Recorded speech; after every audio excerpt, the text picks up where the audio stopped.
Good morning from NASA's Johnson Space Center. This is Mission Control Houston, Tuesday, March 13th, 2012.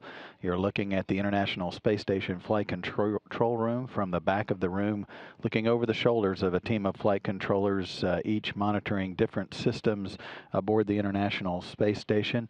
As this team has been on console since earlier this morning, about 7 a.m. Central Time, led today once again by veteran flight director Royce Renfrew. He's overseeing this team throughout the morning and early afternoon.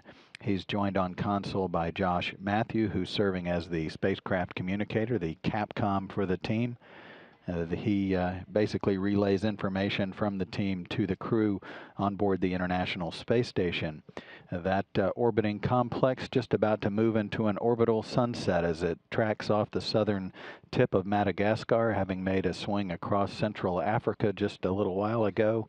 The space station from this altitude will move into a sunset in about 10 minutes. That'll be about a 14-minute period of time where the station's in darkness, circling the Earth every 92 minutes from this vantage point of 242 miles above the Earth. On board is the Expedition 30 crew of the International Space Station, headed by Commander Dan Burbank. You see him in the seated in the front left of the view. He and two of his crewmates, Anton Shkaplerov and Anatoly Ivanishin, Russian cosmonauts, have been on board the station for 120 days. They've been in space now for 122 days since their launch on a Soyuz rocket back on November 13th of 2011. They arrived at the station on Wednesday, November 16th. The other three crew members that make up the Expedition 30 crew arrived a little bit later. Oleg Kononenko, Russian cosmonaut serving as the commander of the 29 Soyuz spacecraft, launched with his fellow crewmates, one from the Netherlands, André Kuipers, and U.S. astronaut Don Pettit. Those three arrived at the station back on Friday, December 23rd, 2011, after their launch December 21st. They now are enjoying their 82nd day aboard the International Space Station, and they've been in space now for 84 days. The six crew members wake up each day about 1 in the morning, U.S. Central Time. That's at 0600 GMT. They check the station out, do a morning inspection, and then have breakfast.